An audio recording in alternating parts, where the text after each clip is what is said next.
جس طرح محمد قاسم صاحب ابھی بتا رہے تھے کہ وہ دوست جب جانے لگا تو اس نے کہا کرائے کے پیسے نہیں ہیں، تو اس نے کہا فکر نہیں، اس نے کہا میں سگریٹ پیوں گا، اس نے کہا کوئی فکر کی بات نہیں، بلکہ قاسم صاحب نے تو یہاں تک کیا وہ بھی بندوبست آپ کو کر کے دیں گے۔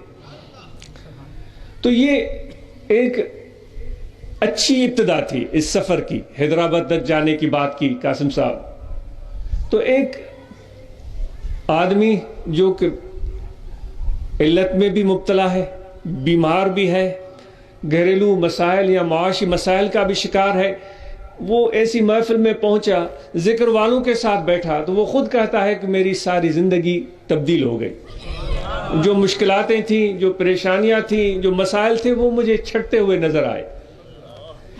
یہ بات جو ہے یہ دلائل سے نہیں سکھائی جا سکتی، تقاریر سے نہیں سیکھی جا سکتی، یہ محبت اور ادب سے سیکھی جاتی ہے۔ یہ ہم گئے تھے یو کے 99 میں یا 2000 میں، تو پہلا اتفاق تھا وہاں جانے کا۔ تو ایک شخص کو کسی دوست نے دعوت دی، وہ اب بھی تشریف لاتے ہیں۔ آپ کو پتا ہے یار بات اس لیے ہو رہی ہے کہ سیکھ ہم کس طرح سیکھ سکتے ہیں، کس طرح ہم اپنے اندر تبدیلی لا سکتے ہیں، کس طرح ہم بہتر ہو سکتے ہیں۔ تو دوست اس نے ایک اپنے برادری کے بڑے بندے کو دعوت دی، چودھری جن کو بولتے ہیں پنجاب میں، خاصا اثر رسوخ تھا اور کسی سیاسی جماعت سے، جو مذہبی سیاسی جماعت اس سے بھی وابستہ تھا غالباً۔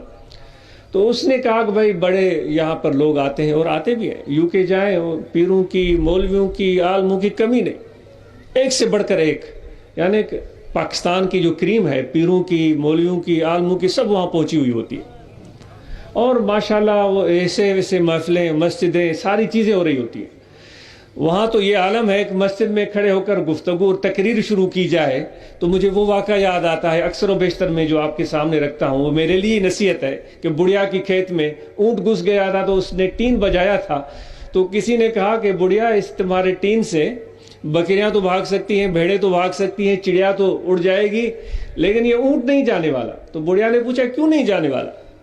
اس نے اس لیے اونٹ نہیں جانے والا ہے تمہاری کھیت سے، یہ تمہارے سارے خربوزے کھا جائے گا، اس لیے کہ یہ جنگوں میں شریک ہوتا رہا ہے، وہاں توپوں کے اور بندوق کی آوازیں اور دھماکے سن چکا ہے، تو یہ تمہارے ٹین کی ٹھک ٹھک اس کے لیے کچھ بھی نہیں ہے۔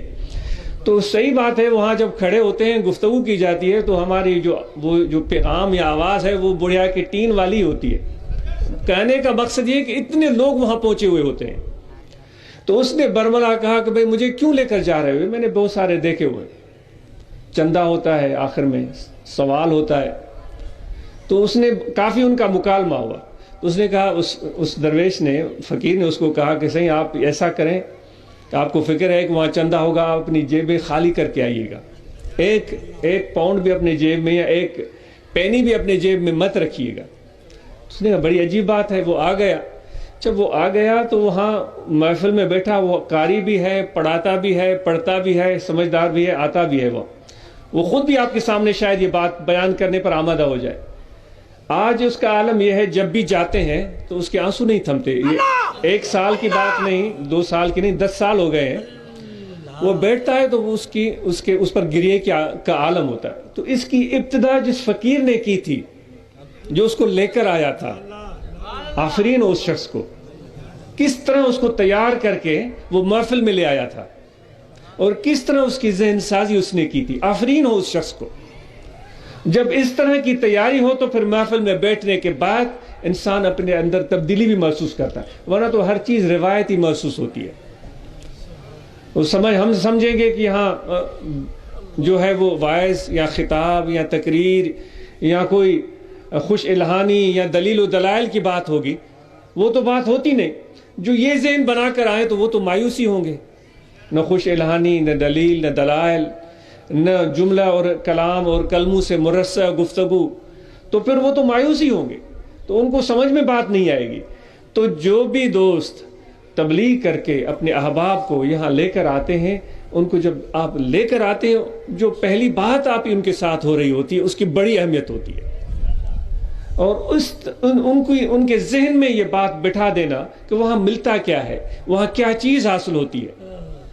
ورنہ تو آج ہمارا حال تو وہ ہے کہ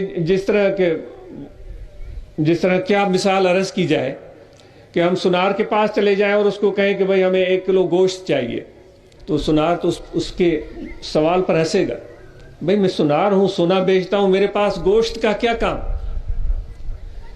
صد کتاب و صد ورق در نار کن، روئے دل را جانب دلدار کن۔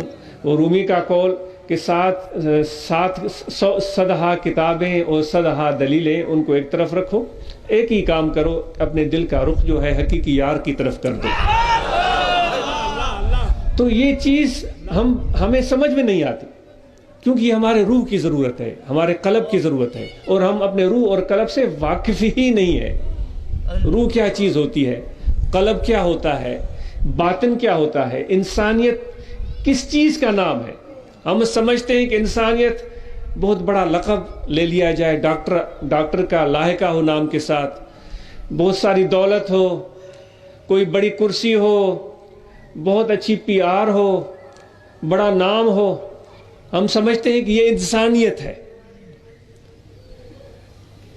یا یہ سمجھتے ہیں کہ بہترین لباس ہو، اچھے کپڑے ہوں۔ اس لیے تو ہم آج پہچان نہیں پا رہے ہیں لوگوں کو۔ یہ بڑے دکھ کی بات ہے، کوئی بھی ہاتھ میں ڈگڈگی لے کر آ جاتا ہے تو ہم اس کے سامنے ناچنا شروع کر دیتے ہیں۔ کیا یہ ہمارا حال نہیں ہے؟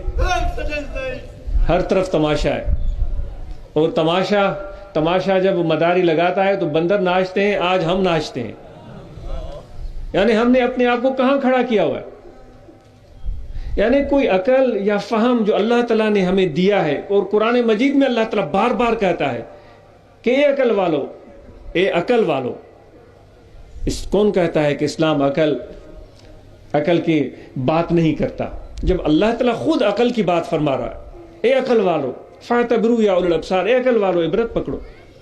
بھئی کیوں آپ عقل کو استعمال نہیں کرتے؟ کیوں سوچ سے کام نہیں لیتے؟ کیوں بھیڑ اور بکریوں کی طرح کا ایک غول ہم بن کر رہ گئے؟ اگر ہم اور آپ تھوڑی دیر کے لیے بھی سوچیں، ہر ایک شخص کو، آپ میں سے ہم میں سے ہر ایک شخص کو یہ صلاحیت ہے کہ اللہ نے اتنی سمجھ اس کو دے رکھی ہے کہ وہ سمجھ سکتا ہے کہ یہ خیر خواہ ہے یا خیر خواہ نہیں ہے۔ یہ جو بولنے والا ہے، اس کی گفتگو میں کتنی سچائی ہے، اس کے پیغام میں کتنا فائدہ ہے، آپ میں سے ہر شخص سمجھ سکتا ہے، لیکن سوچنے کے لیے تیار ہی نہیں ہے۔